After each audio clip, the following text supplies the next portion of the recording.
This is Hi, this is Stephen D. Morrison. I'm here live. I'm talking about my new book. It's called James Cone in Plain English, right here. Welcome to the live stream. I'm hoping this is working.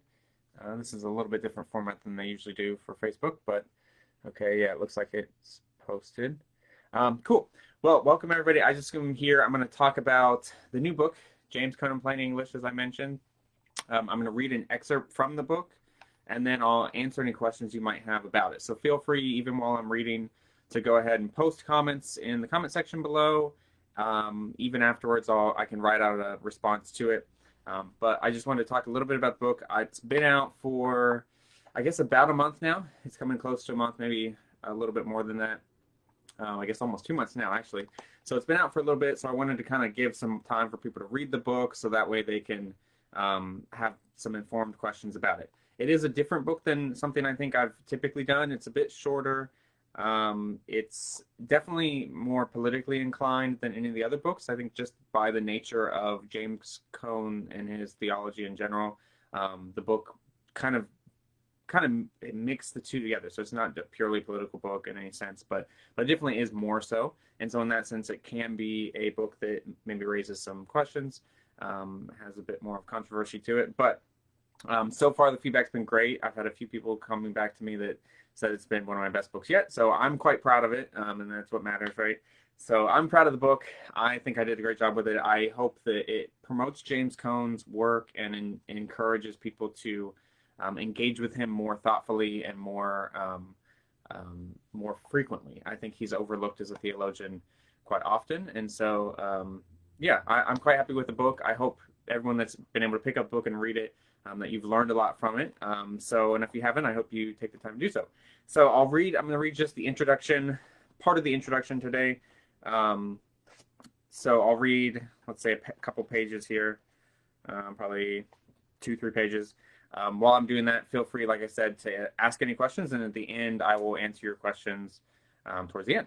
So, cool. So this is, again, James Cone in Plain English. I'm going to be reading the introduction. I've got my trusty Bart mug here. Give that a slurp, and then here we go. Introduction. One of the reasons it is so hard to talk about race is that we don't think we have to. And for white people, that may be true. We do not have to talk about race because our whiteness has been deemed normal and beautiful by society. White privilege affords the illusion of not seeing color. But black people around the world have never had that luxury. White supremacy violently oppresses black and brown bodies every day. The idea that we live in a post-racial society is a ploy to ease the guilty conscience of white people. It is a myth. We must talk about race because we do not live in a just world, because a better world is possible. This is a hard book. It was hard to write, and it will probably be hard to read. That is not necessarily because the ideas presented here are difficult to grasp, but because they require something from us, something more than just mere intellectual agreement. James Cone's theology is not the kind that we can read casually. To read James Cone is to be forcefully awakened from our slumber and repent of our apathy. I almost called this book James Cone for White People. It would not have been an inaccurate title, even though my primary aim is to explain the major ideas in Cone's theology. I cannot escape myself. I'm white. And Cone's work forcefully disrupts the comfortable illusions of white people like me. He did not write theology for me. He wrote for the sake of black liberation, and in that struggle, I am the natural oppressor. Thus, black liberation demands the destruction of white illusions. If we hold too tightly to an unreal image of ourselves, we will reject the truth because it threatens our idealized identity. The truth will set you free, but first it will hurt. Just as daylight stings the eyes of a man stumbling out of a cave for the first time, the truth is often painful. Still, we must repent and see ourselves rightly through the experiences of the poor and oppressed. This book may be a difficult pill to swallow, but above all else, it will be honest. That is my only promise. And in my limited way, I hope to convince you that James Cone was right about so many things, but firstly, he was right that the church and theology must become anti-racist for Christ's sake. And there's another section, racism and theology.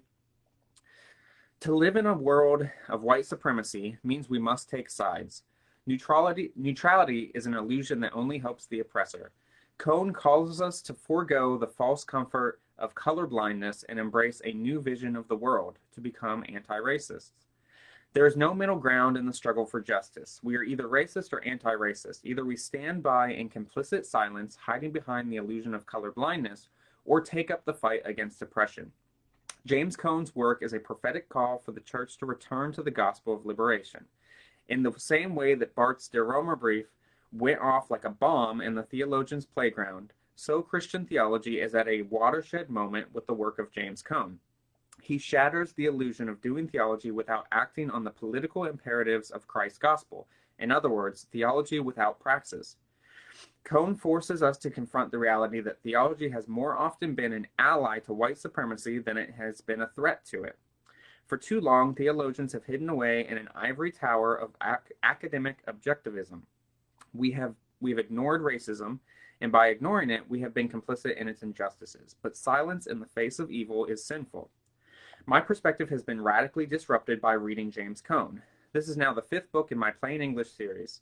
For the first American theologian of the series, I wanted to honor the man I consider to be the most significant voice in American theology today. He wrestled with such a uniquely, though not exclusively, American problem like no theologian before him. Racism is undoubtedly America's original founding sin, second perhaps only to its greed. Yet American theology has altogether ignored it as a theological problem. Accordingly, I hope to show that James Cone is America's greatest theologian, or if not the greatest, certainly among the most significant. While the question is often a moot point, an exercise that reveals more about personal biases than the theologians themselves, it does reveal our priorities. The two names most commonly considered for the title are Jonathan Edwards and Charles Hodge. But both Edwards and Hodge owned slaves for the majority of their lives. Their theological merits still matter, of course, but what about the ethical implications of their theology? Can a theology that permits owning another human being truly be the greatest America ever produced? Can a theologian be the cream of the crop if their work altogether ignores the greatest sin America committed and commits still to this day? James Cone considered Martin Luther King Jr. America's greatest theologian. But while King accomplished much for the liberation of oppressed black men and women in America, it was without significantly changing the way theologians confront racism. Therefore, just about everyone today embraces King as a prophetic civil rights leader, but few take his work as a challenge to theology itself. Theologians continue on their merry way, praising King, yet remaining faithful to a theology that either actively cultivates racism or fails to confront it head-on, which in the end is the same thing. So while King may rightly be America's most celebrated activist, he did not wrestle theologically with racism enough to be considered America's greatest theologian. On the other hand, James Cone endeavored to dismantle the structures that normalize Christian racism theologically, and those structures are more ingrained in our thinking than we would like to admit. Cone's genius is the realization that racism is a theological problem. And until we confront it as such, theology in the church will continue as if it has nothing to say about the systemic oppression of the poor, black, foreign, and marginalized. Until the plight of the oppressed becomes a central theological theme, as it is in Scripture, theology will remain complicit in oppression because of its silence. As Friedrich Herzog warns, quote, "If we do not turn our theological attention to the oppressed, we will never understand the gospel." End quote. Faith without works is dead. So theology without revolutionary praxis is little more than a lifeless ideology. Theology cannot ignore its political imperatives in favor of idle, speculative language games. Any theology that fails to confront the status quo is not worth the name of the one who stands in unwavering solidarity with the poor and helpless. The cross is the shattering point where theology becomes either a dead, pointless game or a revolutionary call to change the world. Liberation theology in general, and black theology in particular, takes Marx's famous 11th thesis on Feuerbach seriously. Quote, "Philosophers have hitherto only interpreted the world in various ways. The point is to change it." End quote. Cone's work rejects any theology that does not lead to political praxis. Theology has real-world implications. The point is not merely to interpret the Bible or to understand God abstractly, but rather it is to join God in the fight to liberate the oppressed, bring good news to the poor, excuse me, proclaim release to the captives, sight to the blind, and announce the year of the Lord's favor. The church of Jesus Christ must be anti-racist, taking sides against white supremacy in the name of God. So that's the first couple sections in the introduction to James Cone in Plain English, right here. So that took less time than I thought actually to read that. So I might read a bit more, but I'll continue to talk through some of this because I don't see any questions yet. So feel free to ask any questions either about that, and I'll talk through a bit of the structure of the book here.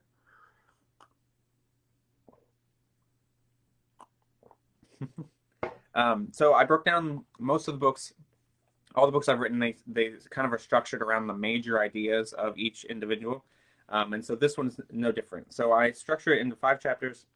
The first chapter for Cone is Black theology and white theology. So basically get into Cone's unique approach to theology as a discipline in general. So his epistemological understanding of what it means to be a theologian, to do theology, and particularly his distinction between Black theology and white theology and what that actually means. And so that's an important chapter to start with right off the bat. And I may read a section from that here because that area is kind of where he's made misunderstood, I feel like, the most, but also the area that I think he contributes so much theologically to the conversation. So that's chapter 1. And chapter 2, just use the title as God is Black. And so that's Cone's theology proper, his doctrine of God, and how he connects the concept of God with this concept of God's blackness. And what he means by that isn't physiological. It's not physical blackness. Of course, no theologian worth their weight or worth the title would say that God has any physical attributes. That's just not something we say.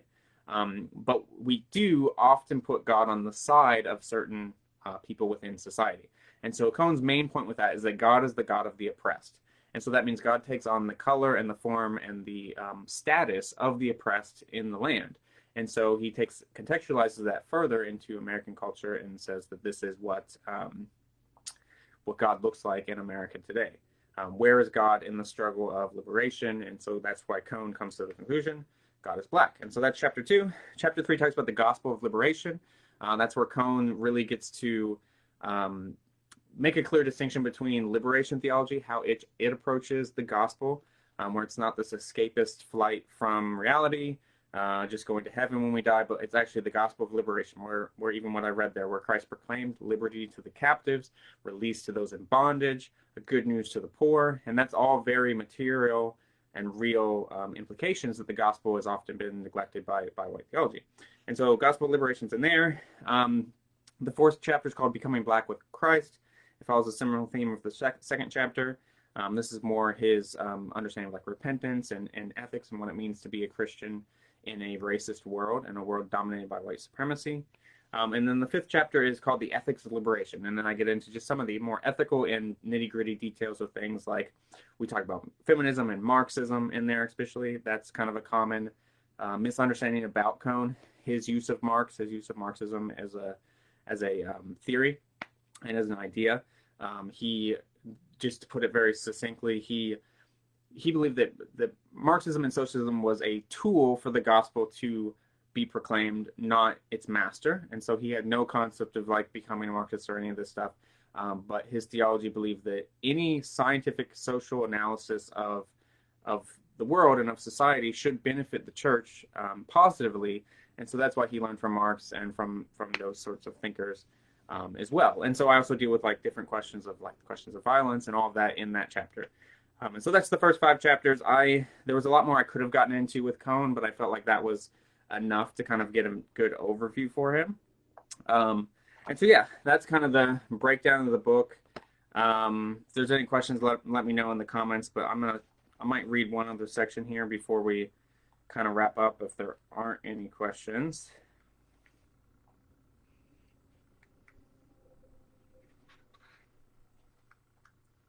Yeah, I can read this section. This is I'll read from chapter 1 because, like I said, I think this is an important aspect of the book. Is his understanding of white and black theology, and so I'll read this part of the book as well. So this is from chapter 1.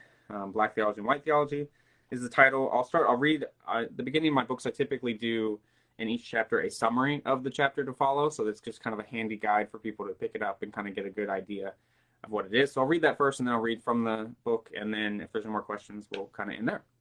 So the summary for this chapter is this.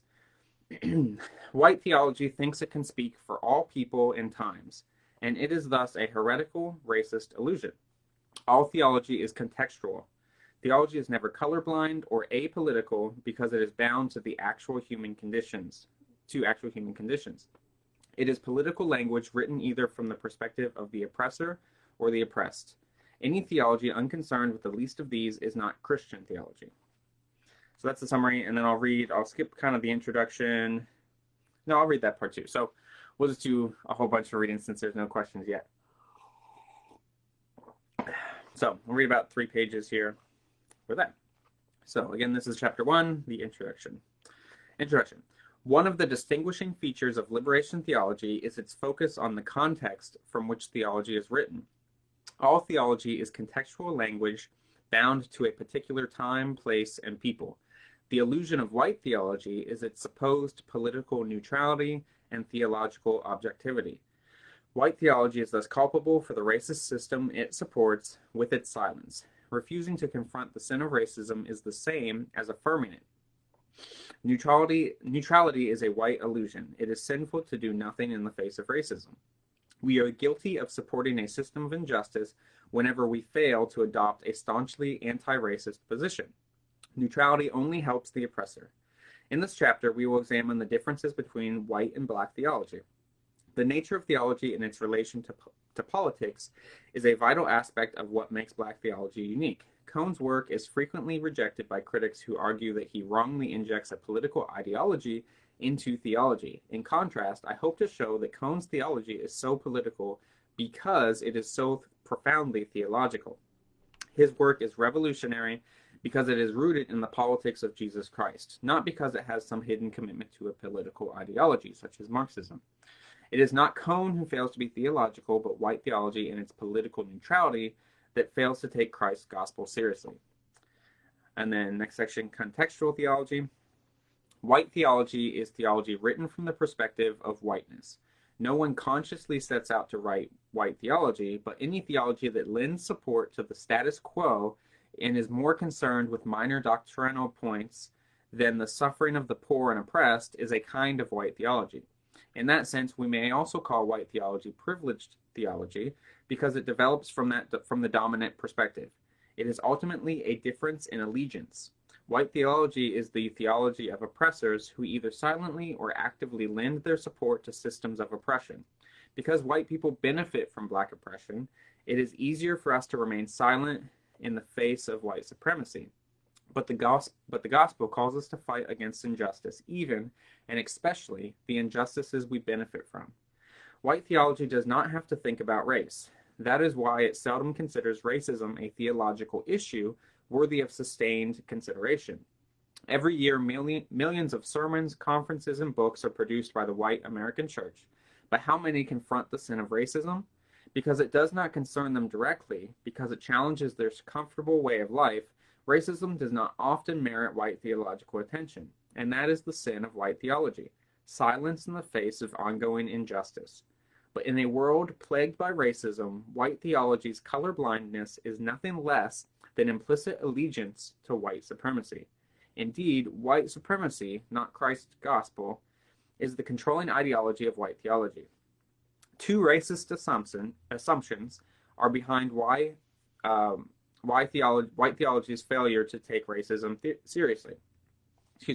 First, white theology assumes that we must ignore personal history, cultural bias, and racial identity to be objective and scientific. But this is impossible. We cannot step outside of ourselves and do theology as if we were an indifferent, passive observer to history and culture. We cannot circumvent our bias. Theology is a human pursuit, and pretending to ignore this fact in the name of objective truth is nothing less than intellectual dishonesty. Theology is about God, but God does not write theology. Humans do. Thus, theology is bound to the contextual limitations of the people who write it. The second racist assumption is the foundation of the first. White theology acts as if it can ignore race because whiteness is presumed to be the default perspective. Thus, white theologians claim that race has nothing to do with theology because their race is culturally and politically perceived as the default way of being human, which they wrongly assume privies them to a universal objective point of view. In reality, white theology is nothing less than a theology of oppressors. Few white theologians take their whiteness as anything other than the default starting position. They assume they can access objective truth without critically examining their implicit biases.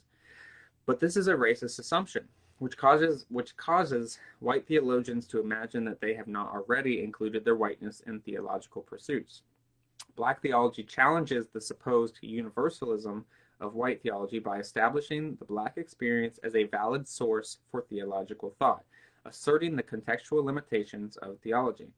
The interplay between the universal and particular is key. While Cone asserts the traditional idea that revelation is universal, that God remains constant, he nonetheless counterbalances this notion with the equally essential factor of human contextual limitations. The universal is inaccessible apart from the particular. Thus, theology must be contextual. White theologians fail to see that their whiteness is a biased perspective that hinders their ability to understand the gospel and affects the way they do theology. Thus, they think they do not need to think about race. But race is always already an issue in theology because the men and women who do theology cannot overcome their limited perspective any more than they might leap over their own shadow.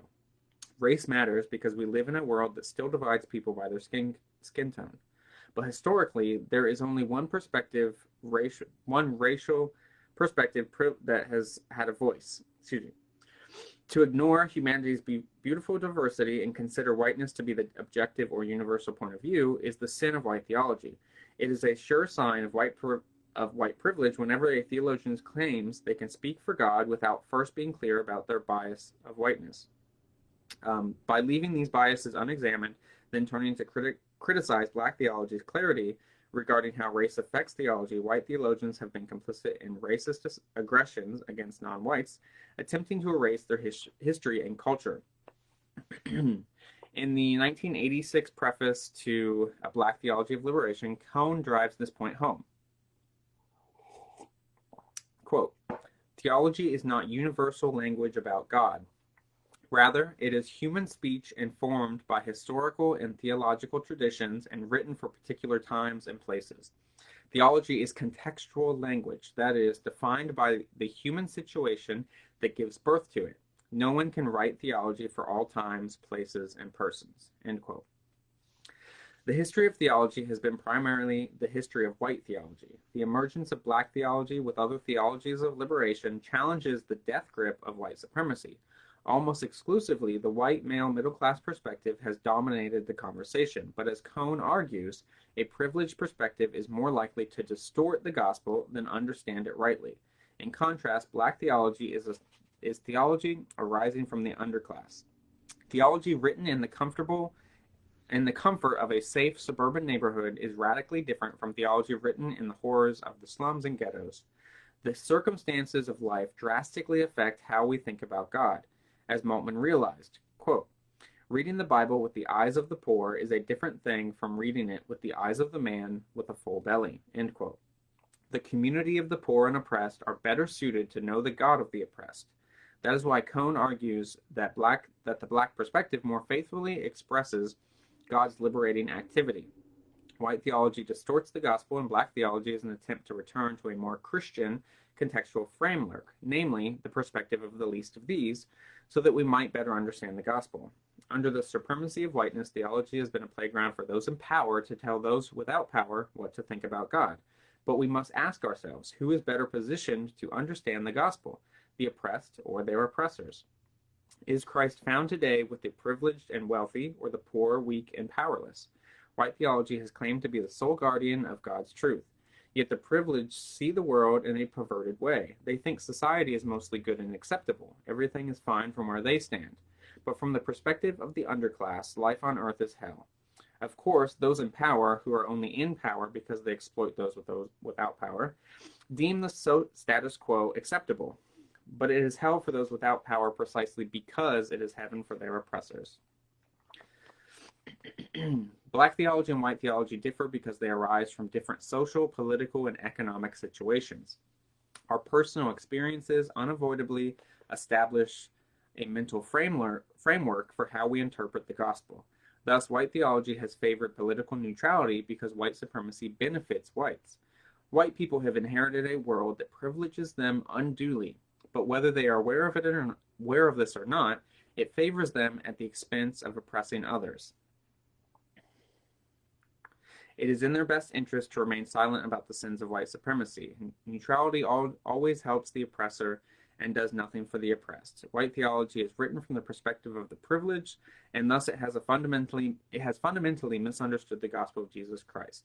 Black theology does not have the luxury of political indifference. For Black people in America and around the world, suffering, oppression, marginalization, and poverty are inescapable daily realities. The cries of black blood go unheeded by white theologians, but Black theology cannot ignore the suffering of their ancestors. Whites do not own the Christian faith, nor do the rich or the male. Black theology challenges white theology's supremacy by arguing that it has failed theologically to know Christ because it has failed to know the least of these. It has failed to listen to their cries of anguish, which is also the voice of Christ crying out in their midst for justice. White theology has turned its back on Christ in neglecting the least of these. Thus, the heresy of white theology must die for the sake of Black theology. The theology of oppressors must make way for the theology of the oppressed. So that was chapter 1. A longer section there than I thought to read, but again, James Cone in plain English, that's kind of the gist of it. So that kind of gets really into the thick of kind of Cone's perspective and what makes his theology unique. Thank you very much. So somebody left a comment. Shannon, thank you. Empathy is hard, and admitting you've been on the wrong side of the battle is a bit of a pill. Yeah, very true. Yeah, absolutely. Yeah. Oh, yeah, I do. She makes a comment about the implicit biases in a lot of Christian art. I do mention that in another section of the book. There is a very clear bias. I went to an art museum even just a couple weeks ago, and you typically walk around these religious art museum rooms, and it's stunning to realize that every single depiction of Christ or God is white, unashamedly white, and it's not even questioned. But then when there's images like a dark skin or even an olive skin Christ, it's controversial or it's political or it's whatever else. But that's probably more accurate realistically to the time period and to the Middle Eastern area. But the reason that that's political, whereas a white Christ isn't, kind of proves the point of what Cone is saying here about white theology and its biases and its biased perspective and how it's been complicit in furthering white supremacy. And so that's a very good point. Christian art is a kind of a time capsule of the church and how it's thought about race. And so it's very clearly a point where, yeah, that's a good point there. So, well, yeah. So James Cone in Plain English is the book. Hopefully you enjoyed this reading. Thanks so much for everybody who's checked out and watched. If you do have comments later, this was usually supposed to be a Q&A, but it doesn't always end up that way, so it's okay. But if you have any questions later, feel free to reach out to me or whatever. Thank you so much for everyone who has purchased the book and read it and have liked it, or even if you haven't and you just started reading it. I appreciate it so much. I really, truly believe that James Cone is a theologian that the church needs to hear from right now, and I really, really hope that this book can go a long way in helping people understand his work better, come to terms with it for themselves. And, if you want to just read Cone directly, that's always my point in writing these books. I don't want to just take people to read my book and not read Cone. I want people to read Cone for himself. So, of course, read my book if you're a little confused or if you want a good introduction to him. But really, a couple good books to read. So I'd say God of the Oppressed is his most systematic work. So I would say that's a good one. But probably the best one just to start with as a general introduction to Cone would be this one here. It's called The Cross and the Lynching Tree. Fascinating book. Goes through the history of lynching in the United States and takes a theological look from that perspective. There's a lot of other good books that he's written. But I'd say those two are well worth checking in. So thanks again. Thanks so much for everybody coming in, saying hello, and yeah, have a great day. Thanks for tuning in. Take care.